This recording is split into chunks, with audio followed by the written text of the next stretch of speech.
Good day, this is Jim Pytel from Columbia Gorge Community College Renewable Energy Technology Program. This is RET 120 Hydraulics. Today we're going to discuss our third and final form of hydraulic pumps, known as a piston pump.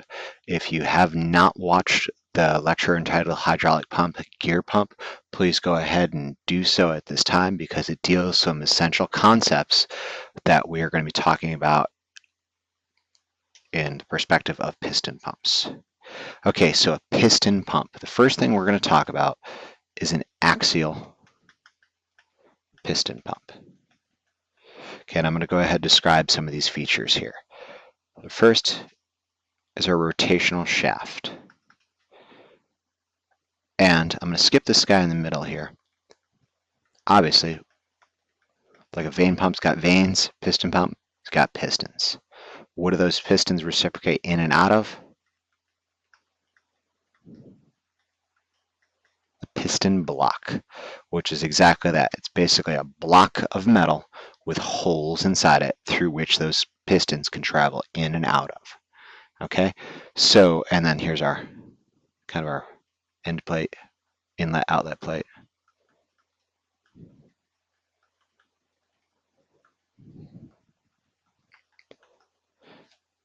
This is the guy that makes the magic happen here. This is known as the swash plate. And don't be the dude that goes to a job interview that tells the prospective employer all about squash plates. It's a swash plate, guys. Okay, so what does a swash plate do? Notice how it's at an angle. So like if that was, the shaft was right there, something perfectly perpendicular to the shaft would radiate out in that direction. Notice it's off that angle. It's at an angle there, and that's what makes this thing work. Exactly like I said before, is basically a suction, an area of an increasing volume. 2, trap it. 3, squeeze it, an area of decreasing volume. 4, open it up. 5, seal it so there's no passageway from out to inlet. And do it over and over again. And that's exactly how a piston pump works. As this shaft rotates, because the swash plate is at an angle, at this lowest portion of the swash plate, it's pushing the piston down. And let's say we're going to travel from this piston 1. It's pulling piston 1 up. Now this is piston 1, and that's piston 2 because it's rotating. And it's pulling it up and up. It's increasing the volume. So let's pretend here's a barrel inside the piston block. Here's the piston. As this thing rotates around the shaft, it pulls the piston out, and this volume here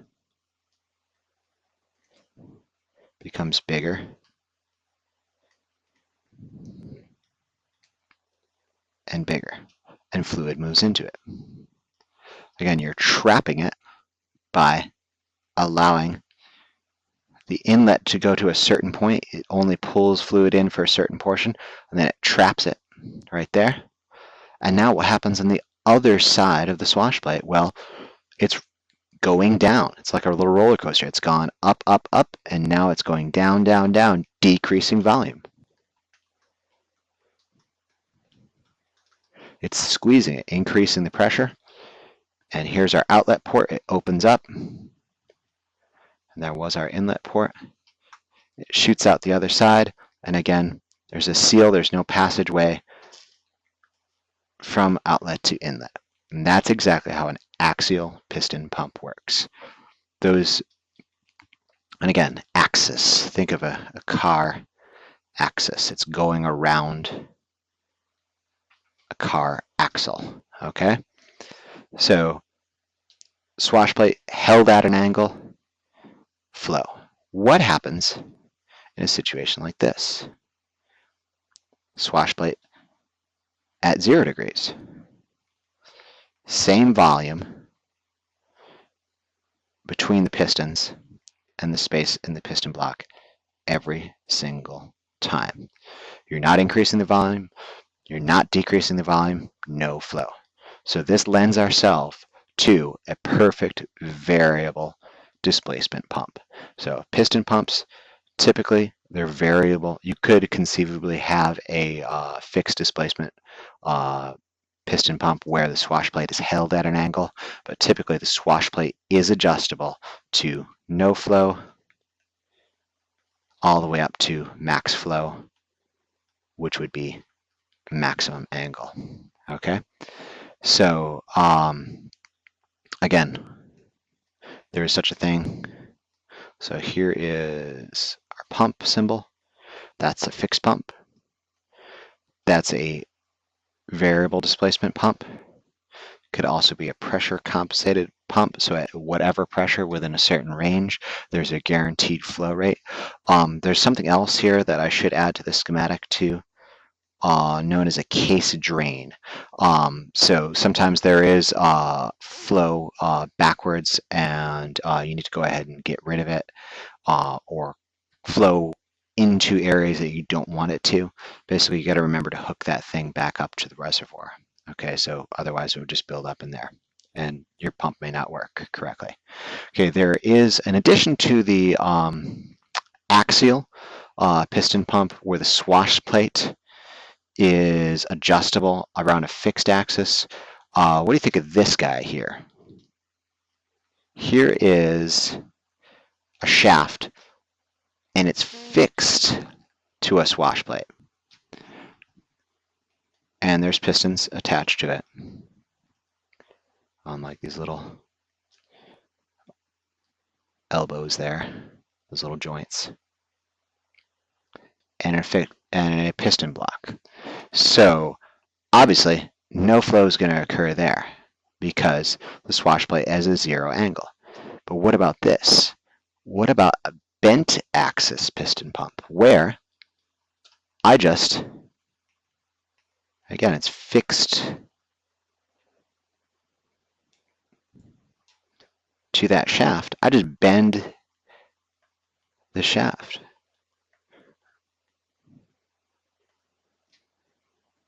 It's basically doing the same thing as an axial piston pump by varying the swash plate angle. All I do, I bend the axis. That's obviously known as a bent axis piston pump.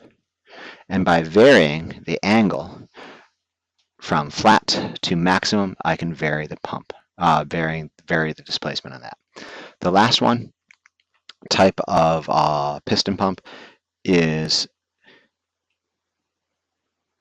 if this was an axis, like an axle for a car, what about this? Here's a circle with a radius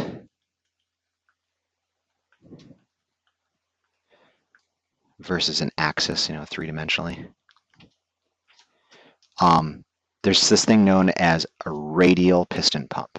And a radial piston pump, I like to think of this as a super vane pump. Here's kind of a rotor inside a housing, and it's off center to that housing. And the pistons are actually radially inserted into that rotor. Just think about here is basically these pistons, as this thing rotates around this shaft, are going progressively in and out. And this is where our fluid changing volume is. That is known as a radial piston pump. So 3 different types. An axial piston pump where the swash plate angle varies. A bent axis piston pump where the swash plate is fixed to the shaft and all you do is just vary the shaft angle to the piston block to vary flow. And our radial piston pump where the pistons are actually inserted inside a rotor inside a housing. And how do we vary this one? Very similar to our unbalanced vane pump. We can move that cam ring to concentricity and eccentricity. Okay, the last thing that I want to discuss about pumps in general here is two very, very, very critical topics. One known as cavitation and pseudo cavitation. And this is the deal, guys. Your first technician job, you are working on hydraulic system. I guarantee that whoever you're going to be working for, says it's the pump. It's the pump. Let's replace the pump. I think your job is to think a little bit. It may not be the pump. That is always the first thing that people go to, and it's quite oftentimes not the correct solution. People often think that the pump is the problem. The pump may not be the problem. It may be something else in the system. And one of those things, it may actually be the fluid. Okay, so let's talk about cavitation and pseudo cavitation. First off, let's talk about cavitation. Cavitation is an event where liquid is reduced to vapor pressure.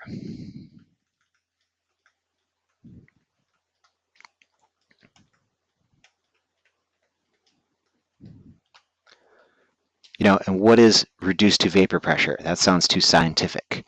Well, it boils. It enters its gaseous state. So here is a pot of water. You heat it up. What is that? That's little water vapor. It's entered its gaseous state.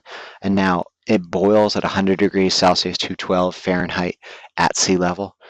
Go ahead and throw that same water into space. What's going to happen? It's going to boil. Basically, it's low pressure.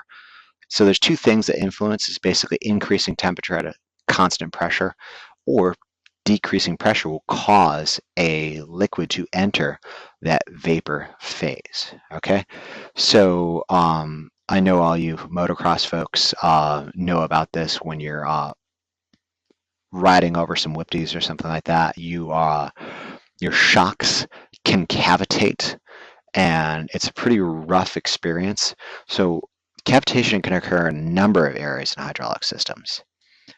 For example, here is a hydraulic cylinder used to lift something on a hook here, and pressurized fluid enters this thing, and then you hold it and it's good to go. But now here's this great weight, big rock or something like that.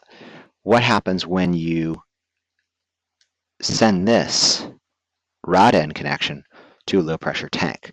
Well, there's no pressure holding it up, and that weight instantly drops. Instantly drops. But what about all that fluid back in the cap end here? Think about that. That suddenly increasing space is a rapid loss in pressure. Okay? And basically, the fluid enters its vapor phase. You vaporize that fluid in there. And now what happens when all this fluid catches up here? Basically, it's, like if a high flow came into there, basically, if it goes suddenly to vacuum, suddenly back to a high pressure, all that bubbles there implode. And it is amazing the energy inside an imploding bubble. Okay, now that can occur, and I just drew a cylinder example, that can also occur on a pump.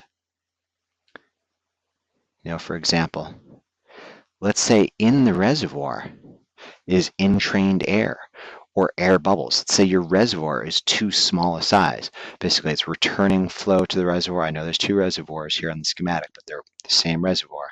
Let's say it's of a very small size, and it's soon as fluid has gone through all those actuators and it's hot and whatever, it's got a little bit of air in there from maybe some leaks there, it's instantly sucked back up in this thing.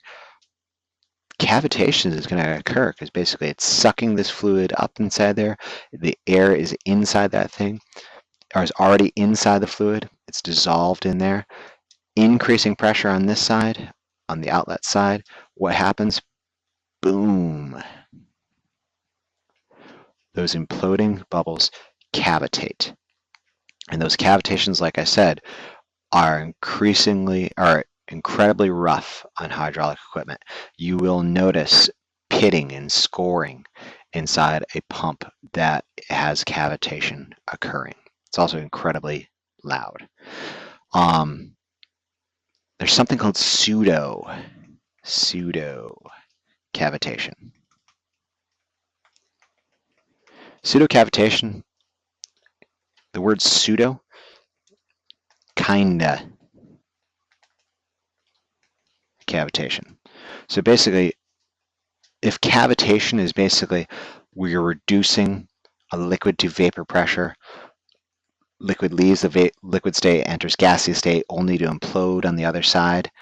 Pseudo cavitation is, without all that fancy science in there about reducing vapor pressure, air is inadvertently sucked into it.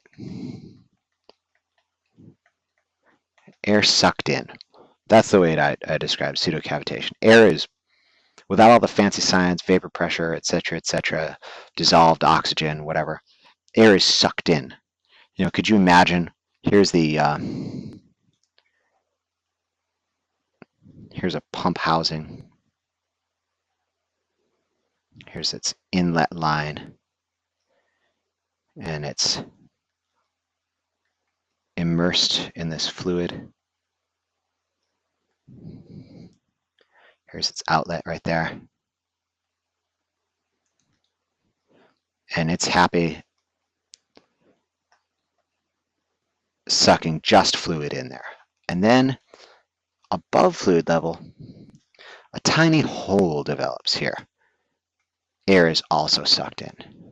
What happens there? Well, exact same thing as cavitation. It's increasing pressure, and those bubbles implode on the other side. It's the same thing, same event as cavitation. Basically, it's an imploding air bubble, which is incredibly damaging to a system. But how it got there, that's the difference. It's kind of like cavitation. Basically, air is sucked in. So that can happen with that little pinhole leak right here. And this is the classic example. These are the two classic examples right here, having directly to do with properties of materials and maintenance. Okay, what is the difference from air sucked in here in this particular example with the pinhole leak at the inlet and the same pump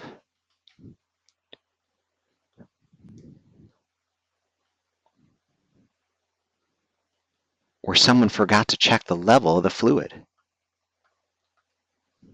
You know, basically this little vortex is forming right there. It's incredibly low.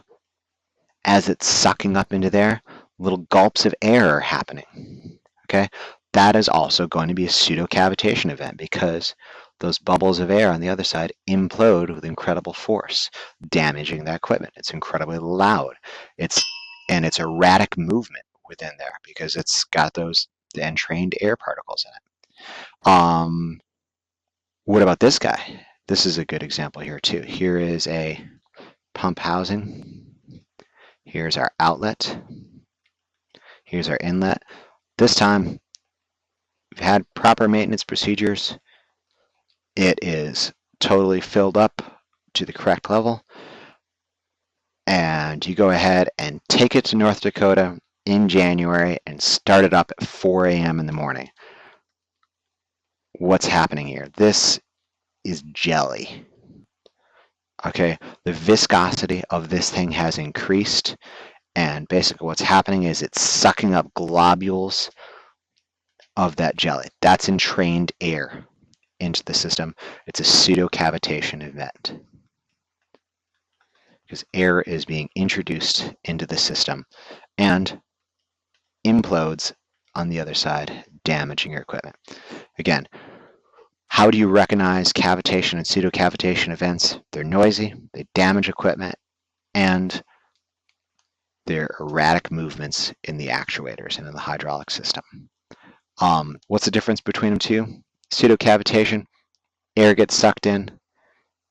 Cavitation, liquid is reduced to vapor pressure. Same damaging effects. This concludes the lecture about hydraulic pumps.